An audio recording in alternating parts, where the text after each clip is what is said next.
Bonjour à tous, frères et sœurs, et bonne fête des rameaux, virgule, même si nous ne pouvons pas la célébrer avec le même enthousiasme et la même spontanéité que celle que nous avons connue les précédentes années. Mais au fond, ça ne fait rien parce que les rameaux, c'est les rameaux. C'est-à-dire, c'est ce moment de joie intense, d'exultation d'une population, les contemporains de Jésus, et qui sont heureux de pouvoir reconnaître en lui une possibilité de vivre en plus profond, en plus joyeux, en plus grand, ce qu'ils veulent partager ensemble avec lui. C'est ça, les rameaux. Il y a une sorte de bonheur, d'extraordinaire confiance de la part de cette humanité de Jérusalem.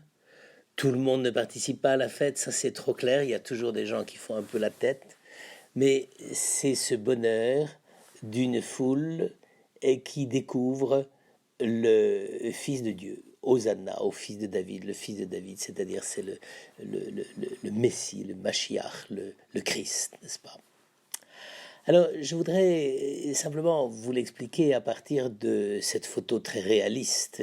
Là, c'est pas un chef-d'œuvre du point de vue pictural ou photographique. C'est une photo finalement assez spontanée. On est effectivement sur le bord du mont des Oliviers et vous voyez juste devant vous, une sorte de grand fossé, c'est le début de la vallée du Cédron qui descend de droite vers la gauche et qui s'en va vers le désert. Puis il y a la muraille, certes ce n'est pas celle que Jésus a vue parce que cette muraille-là a été construite au début du XVIe siècle par le sultan Soliman, n'est-ce pas? Et derrière, juste derrière, eh bien, c'est la mosquée d'Omar, cette mosquée dont je rappelle quand même que les architectes étaient des chrétiens, car les populations arabes du désert qui arrivaient à Jérusalem à cette époque-là, au 7e siècle, n'avaient pas tout à fait l'idée de ce que pouvait être la construction d'une coupole et l'utilisation et la mise en œuvre de mosaïques aussi belles que celles qui sont là. Mais enfin, ça n'a pas d'importance. C'est la mosquée qui est censée, dans l'imaginaire musulman, remplacer le temple, n'est-ce pas?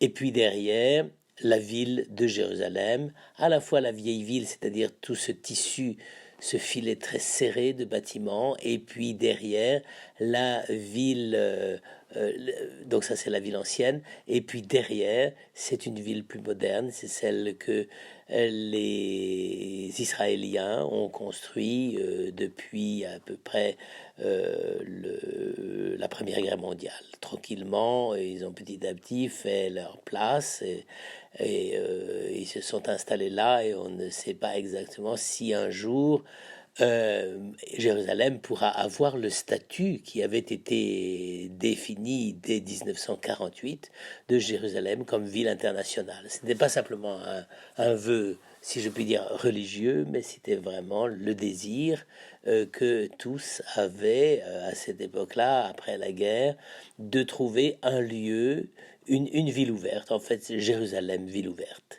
Et il faut bien avouer que depuis quelques années, eh bien, ça n'en prend pas tout à fait le chemin, ce qui est tout de même bien regrettable, car après tout, ce serait quand même le seul moyen de pouvoir vivre en paix ensemble.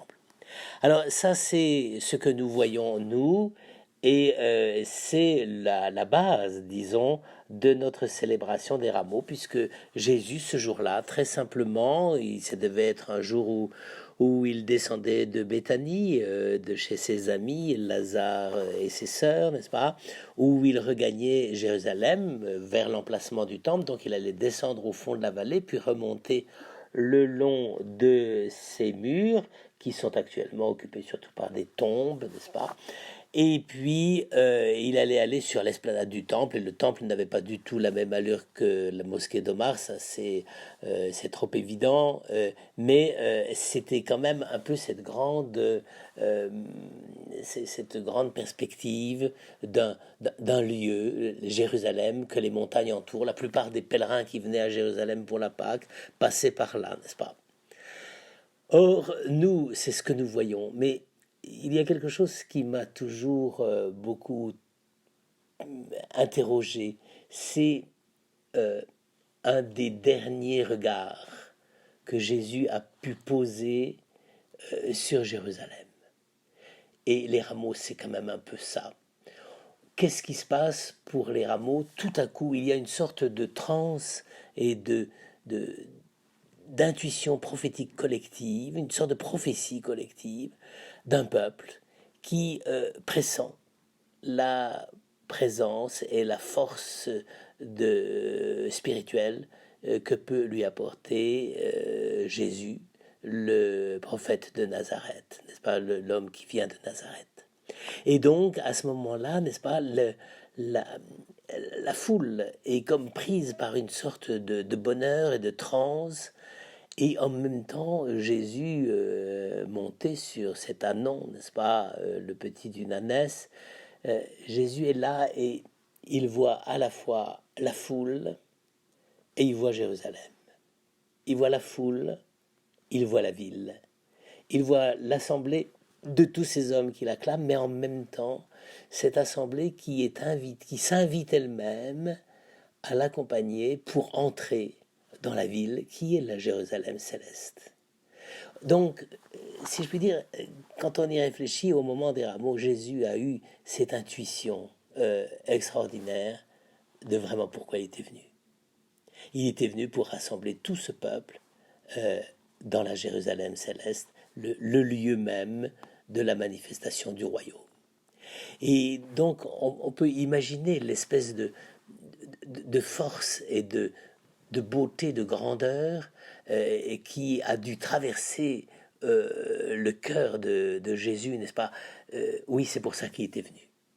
Il était venu pas simplement pour prêcher, pas simplement pour expliquer des choses, pas simplement pour guérir tel ou tel, mais tout à coup, il voyait exactement la prophétie de sa mission. Et je pense que nous devrions avoir, surtout aujourd'hui pour ce jour des rameaux, nous devrions essayer de graver cette vision dans notre cœur. La vision de Dieu, Dieu qui voit cette humanité à travers la marche qu'elle entreprend pour l'accompagner, pour l'acclamer avec ses palmes, avec tout cette gestuelle proche-orientale qui est si typique, n'est-ce pas, et qui est là pour se laisser saisir et pour se laisser introduire par le Christ lui-même dans la Jérusalem qu'il aime déjà et à laquelle il est déjà habitué et qu'il a envie de fréquenter. Alors, frères et sœurs, je n'en dis pas plus, mais c'est quand même vraiment ça qui doit habiter notre regard aujourd'hui. Oui, le Christ a vu l'humanité, pas simplement, j'allais dire, dans cette espèce de regard touristique, comme c'est beau, les bâtiments, la lumière, la beauté de la coupole, et ça. C'est pas l'esthétique qu'il a vu. Il a vu le mystère avec une petite foule, hein, il ne faut pas imaginer des dizaines et des dizaines de milliers de personnes, mais avec une petite foule qui l'acclamait, qui marchait avec lui à ses côtés. Et il a vu là pourquoi il était là. Frères et sœurs, c'est de cela que nous avons à être les témoins. Non pas en refaisant des processions pour tout le monde, etc. Enfin, cette année, on ne peut pas les faire. Mais c'est dans la procession même, c'est ce regard-là que nous devrions avoir. Savoir à quel point nous sommes entraînés, portés par le Christ. Et il marche à Jérusalem.